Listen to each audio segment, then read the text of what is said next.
Good morning students. मैं professor नूतन गुप्ता, इतिहास विभाग, कमला राय कॉलेज, जेपी यूनिवर्सिटी छपरा। छात्रों, इतिहास की कक्षा में आज हम लोग नाजीवाद के बारे में अध्ययन करेंगे। नाजीवाद, इसमें दो शब्द है छात्रों, एक नाजी और दूसरा वाद। नाजीवाद क्या है, यदि इसकी चर्चा हम लोग करें तो इसमें दो शब्द है, नाजी और वाद। वाद का मतलब होता है विचार, जैसा कि आपने सुना होगा साम्यवाद, समाजवाद या पूंजीवाद, या फिर और भी जैसे है ब्राह्मणवाद। तो ये सब वाद का मतलब होता है नारीवाद, मतलब उससे संबंधित विचारधारा। तो यहाँ पे नाजी दल का जो विचारधारा था उसे नाजीवाद के नाम से जानते हैं। अब ये नाजी दल क्या था और नाजी दल का विचारधारा क्या था, इसके बारे में हम लोग जाने। तो नाजीवाद का जो है समर्थक, जो इसके प्रवर्तक जो है एडोल्फ हिटलर था। अर्थात नाजीवाद का जो पहली बार नाजीवाद जो है वो हिटलर के द्वारा दिया गया। और हिटलर जो है जर्मनी का एक बहुत बड़ा तानाशाह था। इनके हिसाब से, नाजीवादियों के हिसाब से, नाजीवाद जर्मन तानाशाह एडोल्फ हिटलर की विचारधारा थी। इसके अनुसार सरकार की हर योजना में पहल हो, परंतु योजना का संचालन में जनता की भागीदारी हो, ऐसा नाजीवादियों का मानना था। दूसरा है कि कट्टर जर्मन राष्ट्रवाद, उग्र राष्ट्र प्रेम, आर्य और जर्मन हित इस विचारधारा के मूल बिंदु थे। नाजीवादी जर्मनी के हर बुरे कार्य के लिए यहूदियों को उत्तरदायी मानते थे और उनसे नफरत करते थे। नाजी दल ने हिटलर के नेतृत्व में 19वीं सदी के दूसरे दशक में, अर्थात प्रथम विश्व युद्ध की समाप्ति के बाद, जर्मनी में अपनी तानाशाही स्थापित कर लिया था। तो ये स्थापना से पहले इसके उद्देश्य, इसके उत्कर्ष के क्या कारण थे, इसकी पृष्ठभूमि क्या थी, तो इस पे हम लोग चर्चा जरा करें। तो पहले इसकी पृष्ठभूमि की बात करें तो प्रथम विश्व युद्ध में जर्मनी की बुरी तरह से हार हो गई थी। तत्कालीन जर्मन शासक जो होहेनज़ॉलर्न राजवंश के थे, विलियम द्वितीय उनका नाम था, उसका भी शासन का अंत हो गया था। अब विलियम द्वितीय के शासन के अंत के बाद हर्बर्ट के नेतृत्व में जर्मनी में प्रजातांत्रिक सरकार का गठन किया गया था। इस हेतु वाइमर नामक जगह पर एक सभा बुलाई गई थी और वहाँ पे वाइमर नामक जगह पे हर्बर्ट नामक शासक ने जो सभा बुलाई वह वाइमर गणतंत्र सरकार के नाम से जाना जाता है। किंतु वाइमर सरकार जो है तत्कालीन जर्मनी में शांति व्यवस्था स्थापित करने में असफल रहा और वहाँ पे एक माहौल जो बना है असंतोष का बना, और इस असंतोष से निकलने के लिए वहाँ जर्मनी में नाजीवाद का उत्कर्ष हुआ। तो अब इसके उत्कर्ष के क्या क्या कारण थे, आइए हम लोग इसके उत्कर्ष के कारणों की चर्चा करें।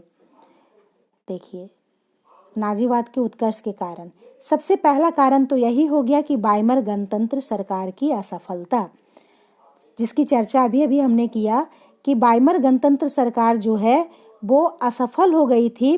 वहाँ पे शांति व्यवस्था कायम नहीं कर पाई। वह सरकार जो है, गणतंत्र सरकार जो है, वह असफल थी। तो वहाँ के लोग को लगने लगा था कि नहीं, इससे यदि इस असफलता जो प्राप्त हुआ है, जो असंतोष फैला हुआ है, उससे निकलने का एक मार्ग है हिटलर को सपोर्ट करना और नाजीवाद का समर्थन करना। जनता के इसी असंतोष का फायदा एडोल्फ हिटलर ने उठाया और उसने अपने विचारों को नाजी नामक संगठन के माध्यम से जाहिर किया, जो नाजी दल की विचारधारा अर्थात नाजीवाद कहलाया। तो अब इसका दूसरा जो कारण है वो है वर्साय की संधि। वर्साय की संधि भी नाजीवाद के उत्कर्ष का एक महत्वपूर्ण कारण है। जैसा कि आप सभी जानते हैं कि वर्साय की संधि 1919 ईस्वी में की गई थी और वर्साई की संधि एक अपमानजनक आरोपित संधि थी जिसने जर्मनी को पूरी तरह से आर्थिक, राजनीतिक रूप से, सामरिक रूप से तोड़ मरोड़ कर रख दिया था। तो वहाँ की जनता वर्साई की संधि की मार से उबरने के लिए हिटलर का समर्थन किया और हिटलर अर्थात नाजी दल का उत्कर्ष हुआ। इसका तीसरा कारण जो है वो आर्थिक तंगी है। प्रथम विश्व युद्ध में जर्मनी की हार हुई थी। प्रथम विश्व युद्ध में उसका बहुत हानि उसे हुआ था और वर्साई की संधि में उस पर आर्थिक जुर्माना बहुत लगा दिया गया था। इससे वहाँ अर्थव्यवस्था पूरी तरह छत बिछत हो गई थी। लोग बेरोजगार थे, भूखमरी थी। ऐसे स्थिति में हिटलर ने कहा कि यदि आप इस आर्थिक तंगी से उबरना चाहते हैं तो मेरा साथ दे, और लोगों ने उनका साथ दिया और वहाँ पे नाजी दल का स्थापना हुआ, नाजी दल लोकप्रिय बना। अगला इसका कारण है सामाजिक असंतोष। सामाजिक असंतोष भी एक महत्वपूर्ण कारण था। समाज में जो असंतोष व्याप्त था तो उसको दूर करने के लिए लोगों ने नाजी दल का समर्थन किया। अब राजनीतिक कारण की बात करें तो राजनीतिक कारण है कि वहाँ पे जो एक प्रभावशाली व्यक्तित्व का ज़रूरत था, जो कि वहाँ के वाइमर गणतंत्र के जो सरकार थी हार्वर्ट, वह नहीं दे पा रहा था। तो ये भी एक कारण था। वहाँ पे राजनीतिक रूप से एक मजबूत शक्तिशाली शासक की आवश्यकता थी और उसने वो शक्तिशाली शासक हिटलर के रूप में दिख रहा था। लोगों ने हिटलर और नाजीवाद का समर्थन किया। अब इसका जो तीसरा अगला कारण है वह है हिटलर का प्रभावशाली व्यक्तित्व। छात्रों, जैसा कि आप सभी जानते हैं कि किसी भी व्यक्ति का जो व्यक्तित्व होता है, किसी भी राजनेता का जो व्यक्तित्व होता है, उसके विकास का बहुत बड़ा कारण होता है। और हिटलर का जो व्यक्तित्व था वह काफ़ी प्रभावशाली था। जब वो भाषण देता था तो लोग सुनते रह जाते थे, मंत्रमुग्ध हो जाते थे, उसकी बातों में आ जाते थे। इस कारण से भी वहाँ पे नाजी दल का उत्कर्ष हुआ। अब हम लोग आए, नाजी दल का प्रतीक क्या था? नाजी दल का प्रतीक क्या था? तो नाजी दल का प्रतीक स्वास्तिक का चिन्ह था। स्वास्तिक का चिन्ह नाजी दल का प्रतीक था। जैसे कि हमारे राष्ट्र का प्रतीक क्या है? अशोक स्तंभ, तिरंगा हम लोग मानते हैं ना। तो 3 मुंह वाला जो शेर है वो हमारे भारत का राष्ट्रीय प्रतीक है।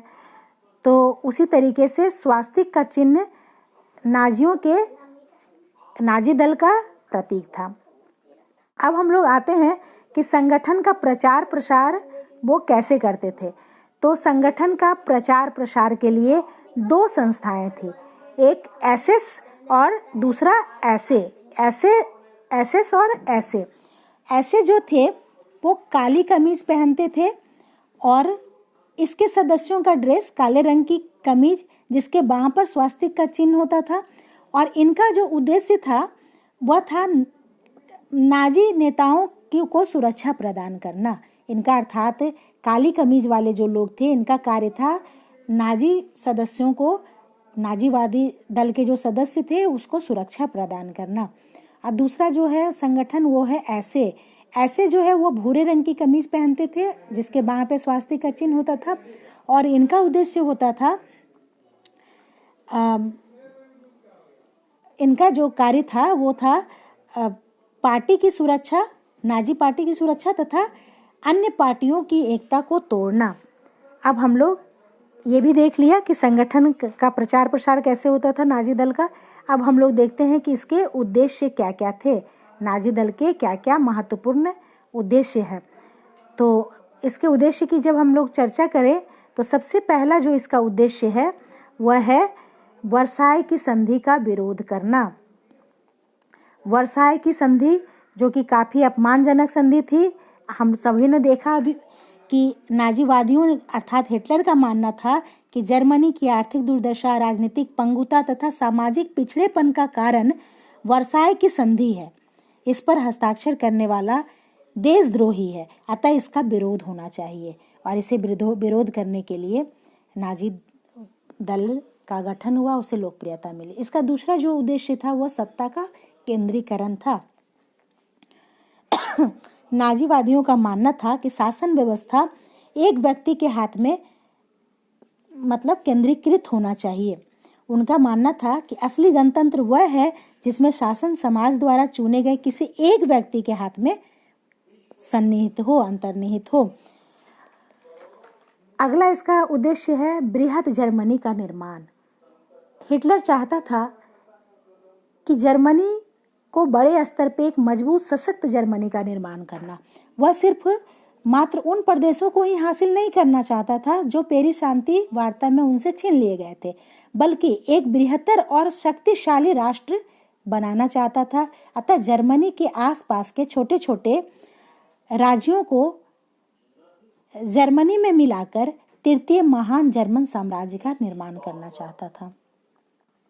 इसका जो अगला कारण है वो निशस्त्रीकरण का विरोध।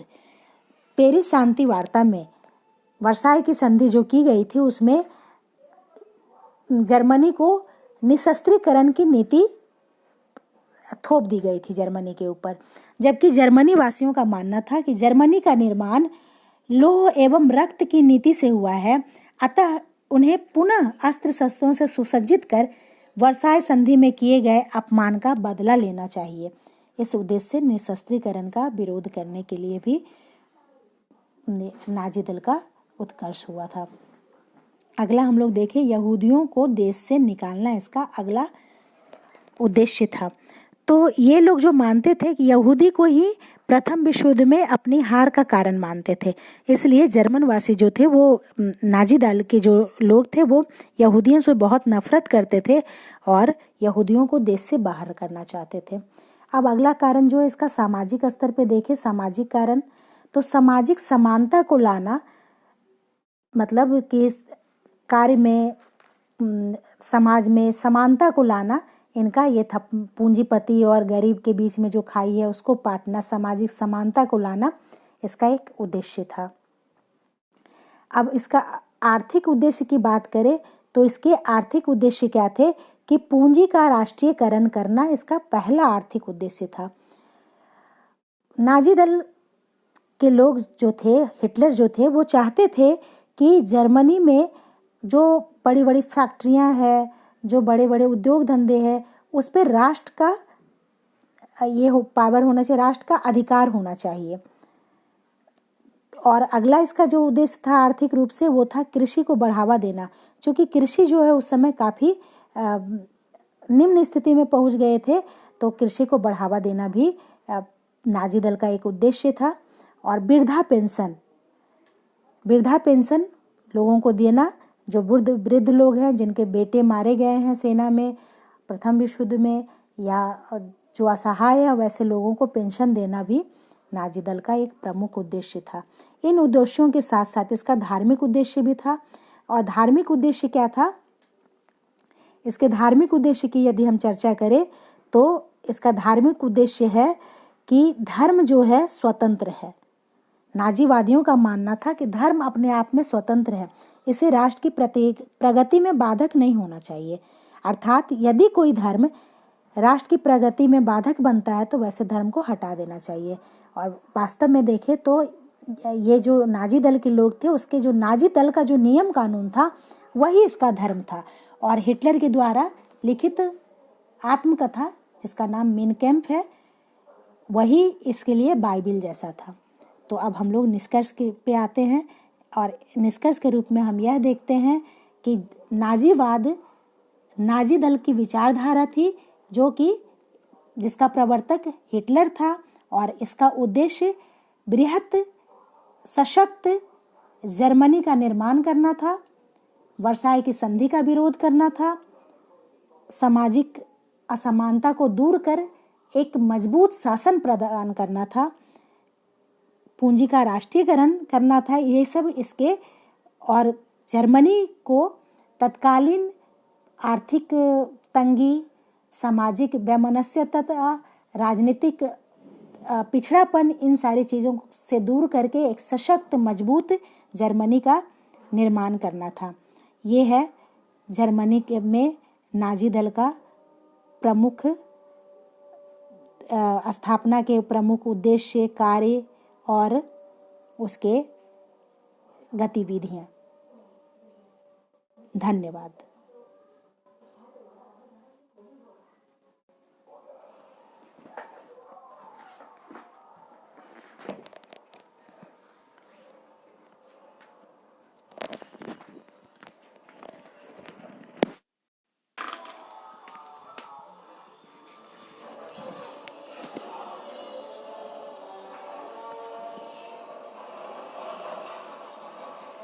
ये देखिए, ये यहाँ ख़त्म हुआ है ना, अब इसको कैसे यहाँ पे लगाया